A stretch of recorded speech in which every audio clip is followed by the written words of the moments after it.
Mike, thank you for joining us at GTM Secrets, everything about sales, marketing, product-led growth, you name it, anything growth related. Glad to have you on, man. Appreciate you taking the time. Mike, would you mind giving a little bit of background on yourself? Yeah, sure. Thanks, Stephen. Appreciate you having me on and looking forward to a conversation. At the end of the day, I'm a sales guy, right? I've been doing sales my entire life, starting back when I was a kid doing a paper route when we used to actually deliver newspapers. That's just selling. You And just dated yourself. yeah, I did. It happens. Well, you look at my background, you'll see how easy it is to date me. But, I kind of happened into sales. It's not what I thought I was going to do. I started out in a deep science. I was in chemical engineering and loved the science of it. But I figured out I could have a much better lifestyle in sales. And so I've continued to do that throughout my career, but I've always taken that high tech approach, right? I love the technology and I get real passionate about new things. And so throughout my career, I've always tried to focus on cool new technology and how to help people understand how it can impact their business. And that's been the career. Did you sell chemical? Like, are we talking Dow Chemical or what are we talking about here? I decided I was going to go to school because I loved chemistry. I decided I was going to go to college and get a degree in chemical engineering. I got to Purdue and realized that is just not at all fun. It was all theoretical, whole lot of hard science that didn't work well with my social life and the things that I wanted to do. Somebody told me about this school called food science, which is all about food production. Yeah. Still a lot of chemistry, still a lot of food industry. Thought I was going to go work in a lab. When I finished my 4-year degree, I interviewed for a couple of jobs and just did not want to do what they wanted me to do. And so in the interim, I took a job in a phone store back in the days when you used to have landline phones and you'd have to go to a mall to buy a phone. That's where I started working. And I happened into selling a business phone system one time to somebody who never thought they would buy a business phone system. But I realized that selling at that time a $18,000 phone system at 6.5% commission was a whole lot better than selling a $59 Mickey Mouse phone. Yep. And so I started going in on my own time and calling up other businesses in the area and made a few phone sales and pretty soon got yelled at by the old account executive who had that territory. But that turned into a job as a sales development, business development rep, then became inside sales, field sales, sales leadership, and Got it. So talk a little bit about what you do now. You advise companies and you have an impressive LinkedIn. You've been a CRO. I want to get into that. And now you do fractional chief sales work, GTM work, CRO. What can you go into a little bit of detail there? Yeah, it's all the above. As you so aptly pointed out, I've dated myself, and the gray hair doesn't hurt much in terms of dating it. I've been doing this for more than 30 years, and I've kind of been with large, big enterprise companies, and I've been with the very small startups and pretty much everything in between. And so in beginning of this year, I had an opportunity to start advising some other companies, and I've had some equity advisory roles in the past, but really bringing this into more of a full-time activity. And I found my passion is in really helping companies understand their sales process. So what is your go-to-market approach? How do you structure a sales team to support that? How do you integrate with marketing and customer success? And being able to do that for small companies that really need that kind of help is just not realistic in terms of having a full-time CRO. And so I've been in small companies where they thought they were ready and they weren't. Okay. And rather than go back into a full-time position, what I'm doing now is I'm helping several different companies that are in that scale-up growth phase that really aren't ready to bring on a full-time CRO, but need the skills and experience of someone like me who's been there and done it before. What type of companies or rather what stage are we talking about? Seed, Series A, Series B? Typically Series A to B. There are some companies in the seed stage that I have done some project-based work with, but that's typically not a ongoing advisory role. In that Series A, Series B round, you're figuring things out. In the seed stage, the idea is all about, do I have a product or do I have a solution that solves somebody's need? Yep. And if I can solve that need and people are willing to pay for it, then I've probably got something worth getting a Series A round of funding on. In the Series A, I'm trying to figure out, does this product work? Does it scale? Am I able to make those customers happy? Yep. And if I can get customers in and I can make them happy, then I can think about what do I need to do to scale that. And what I found is so many companies skip that phase. They get in, they get a few customers, they go out and they find more funding, and then they immediately want to go hire 10 sales reps and a CRO and try to scale. And you're missing a vital portion of the growth cycle, which is ensuring that the people that are using your platform want to keep using it and grow with it. And whether that's a pure PLG motion or enterprise sales led motion, it's the same problem. I'm a testament to that. So I spent 18 months and over $250,000 of my own money building a product no one wanted. And then about 6 months ago, we got our crap together, met investors who are very much advisors, went through a startup boot camp, et cetera. And now we're hitting the nail on the head. But I would have saved a lot of heartache and an annoyed wife when you spend that. I would have saved a lot of that if I had thought through it a bit better. Let's go back to earlier in your career, your big business experience. You mentioned that you were a leader at HP. What did that look like? Well, so it's interesting. I had worked through in telco and decided at one point in my career that I was tired of being on an airplane all the time, flying around as a regional sales director. And, the telco industry wasn't doing great at that point. So I was in that unfortunate position of having to lay off good people Sure. because we had to continue to cut cost. And so I made the jump into software. I wish I had done it 10 years earlier in my career, but didn't know it existed. But I had a great run as an account director and then regional sales director in my first software company. And I got recruited to join this company, which to this day I will still say is the best sales culture I've ever experienced. It was called Mercury Interactive. And Mercury was a leader in the QA test automation space. And they had gone through some financial situations, but they had come out of it and were in a great position to start growing. And I joined to build out a new function. And I was there to build a new team and new capabilities all around IT service management. And 9 months or maybe even 8 months after I joined, we were acquired by Hewlett Packard. Okay. And so I joined HP through an acquisition. Some of the team were immediately like, nope, don't want to do it. It's too big, not interested. But I had been with the big company before and I knew how to manage the politics and how to manage the dynamics of a large organization. And what we did was we carved out a niche. We created our own little company within a company. And leading the Americas sales team for that particular product segment, we had about 80 different products in the segment. I was able to build a very close relationship with product management, product marketing, core marketing, and our support teams and partners. And that really gave us the ability to act like a startup within a big company. And you hear people say that all the time, but to do that, you've really got to have the autonomy to build out a go-to-market plan, build out a model, and then execute against it. So we had a large team, but we were still able to act very entrepreneurial in our approach. Got it.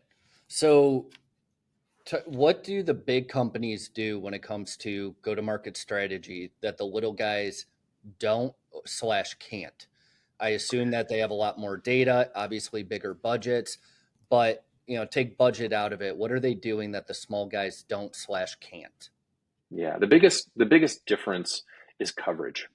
They flood the market with their name, information, marketing information, awareness, content. I did have the opportunity for about a year to lead the product marketing team, and I've become a content convert, meaning, content is everything, and being able to produce valuable, insightful content is critical. It's painful, but it's so important. So having the resources to do all those things is helpful, but ultimately it's having people who can be close to the customer. And I don't necessarily mean physically close, but who can build those long-term relationships, who can grow large enterprise deals and can continue to grow the business. And when you've got a healthy mix of same customer growth, new customers coming in that you're building, and demand generation, then you can continue to grow. Now, what they do that the little guys don't, that is not good, is they stagnate. And so your reps that are successful, they get less territory, less accounts, more quota. They have very little to sell when they've sold across multiple product suites. You have to try to maintain these high growth numbers. And it's really hard to do when you've got hundreds of sales reps. You've got 2, 3, 4 layers of sales reps that are specialists and account managers. And the complexity is where the challenge starts to really come into play. And that's why I've always looked at it as, in those companies, you have to carve out that small niche. You've got to create a team that's focused on one particular focus area that has growth potential that you're able to then execute against and deliver. How did you go from enterprise, which by the way, I assume it was HPE? It was HP Software, Got it. which predates the HPE terminology, but yes, it was HPE at that point. So how'd you go from that into the startup world?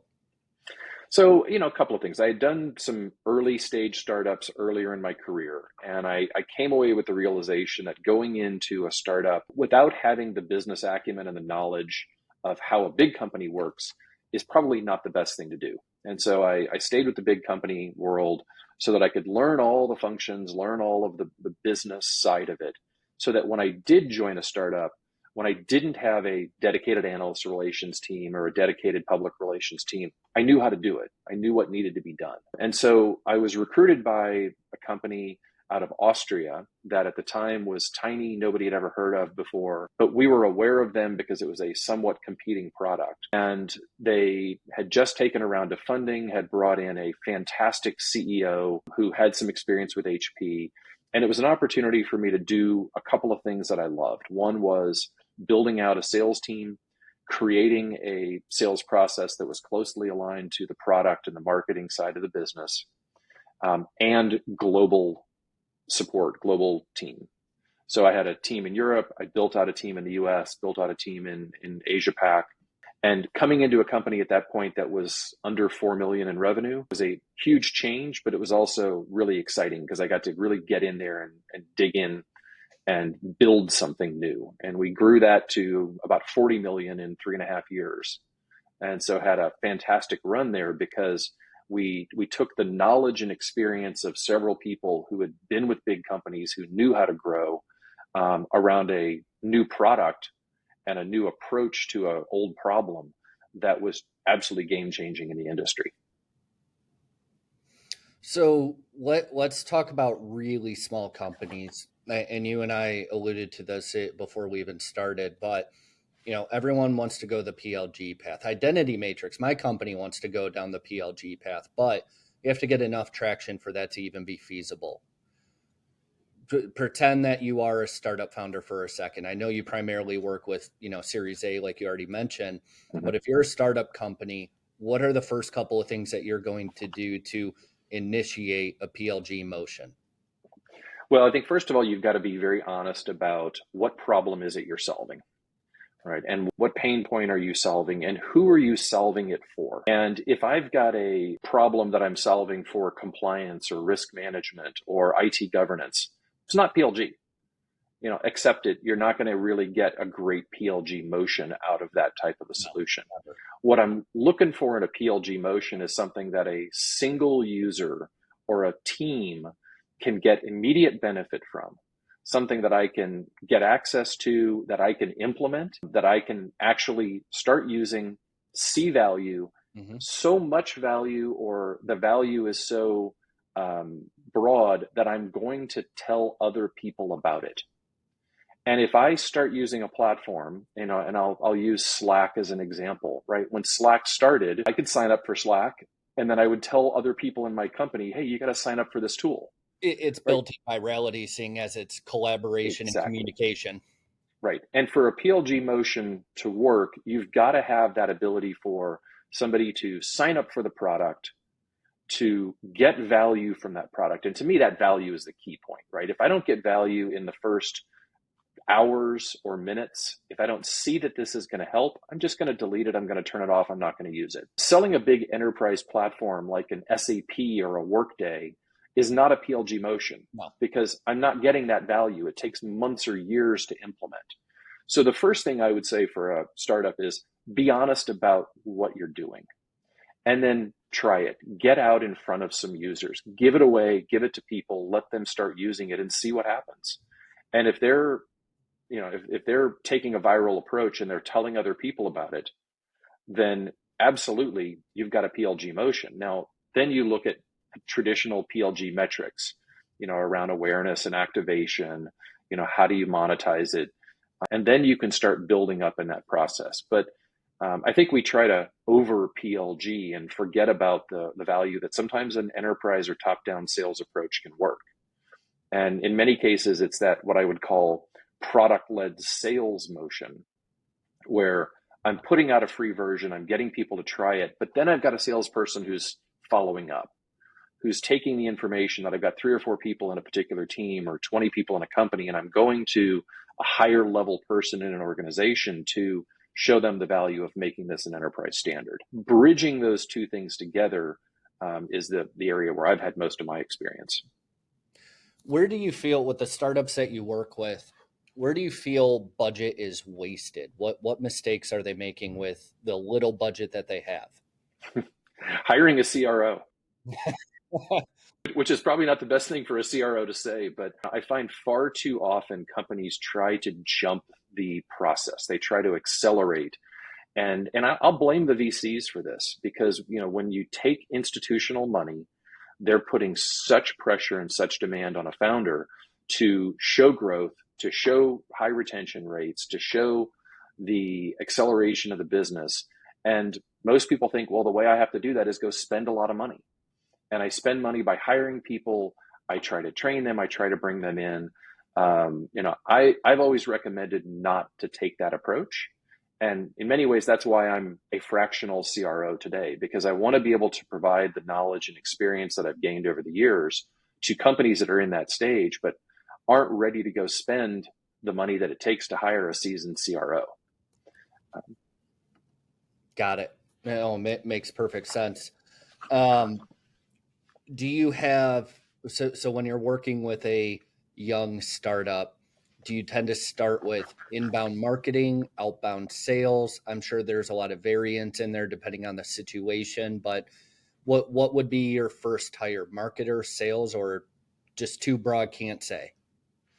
I mean, again, you can certainly make some assumptions, and you can say that in certain cases, these are the things I'm going to look for. The first thing I'm going to look for is, do you have customers? Do you have the friends and family founder customers who are actually paying for the product, or you've got an investor who's introduced you to people and they're paying for the product? I'm probably not going to get engaged with somebody that is pre-money.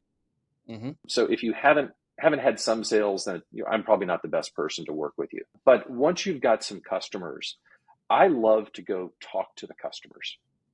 Understand why are you using this product? What value is it bringing? And who do you think would benefit from this? Because they're the real users. They're the ones that understand that. And if you've got to the point where you see that customers are happy and you can quantify the value, whether that's a value statement, whether that's some type of a return on investment, once you understand the value, then that's where I would say you focus your resources, is how do you find that ideal client profile, right? To use the industry terminology, but in other words, how do you find the people who have the same problem that you believe could see that value? And so in that case, it really becomes very much of an awareness type campaign.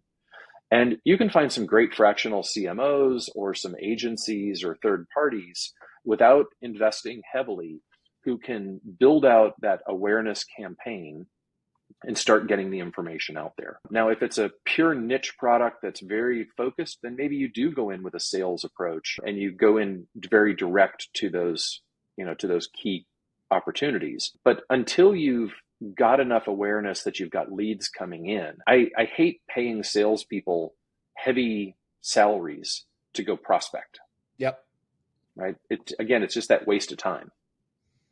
Agreed. Now, when you're talking about awareness campaigns, and again, I'm asking questions where I know darn well that there's going to be a lot of variance and whatnot, but are you typically thinking content and SEO? Are you thinking paid social ads for awareness?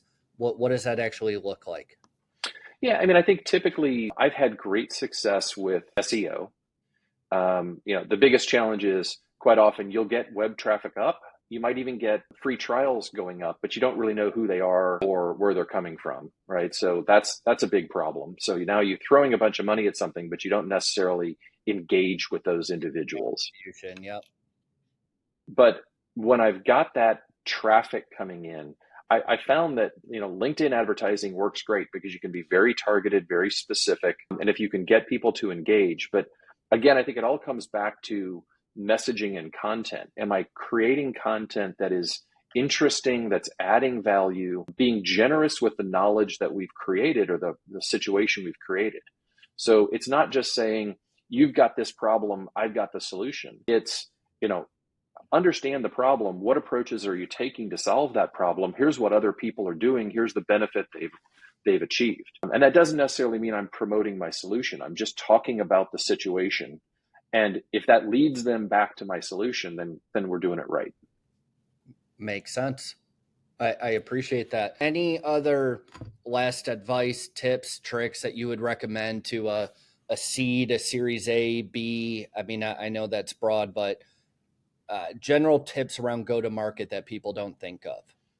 Yeah, I mean, the biggest challenge, and part of the reason I really have, I've worked with a lot of European companies, is that we tend to focus on the metrics to get us to the next round of funding. And if all you're focusing on is metrics to get more money, what happens when the money dries up, as it has in the past, several months or year? Very much so. Those metrics don't mean as much. Focus on getting customers, making those customers happy, and then scaling in a way that produces profitability. Because if you can be a small company and profitable, then you don't necessarily need to take on additional money. You take on money when it benefits you and when you can actually do something with it. And before you go out and pull in VC funding, have a clear plan for what you're going to do with that funding. Yeah, fully agreed. That's a terrible time to get a call through my computer. No, I appreciate that. I think that's super helpful. As somebody who just learned dilution the hard way by going through a round of funding, yeah, I don't encourage it. I recommend getting to profitability, plus you get a much nicer valuation. On top of that, I think, money was flowing in COVID real well for SaaS companies. A lot of them have gone out of business because they didn't care about profitability and thought that money would never end. Obviously proven wrong. Mike, what is the best way that people can reach you? Yeah, pretty easy. I'm on LinkedIn. I'm all over there. You can certainly reach out to me at my email address for my fractional company, which is just Mike at salesgrowthintl.com, Sales Growth International. And, I'm all about helping companies that are at that point of scaling, but not quite sure how to do it. So certainly happy to talk. And, I don't charge for my time to just talk and understand. And I'm always happy to help out in any way possible. And if that happens to lead into a long-term advisory relationship, then that's great. But I'm always able to talk and help out people when I can. Awesome. Well, Mike, thank you very much once again. Yeah, appreciate the time. Good to meet you.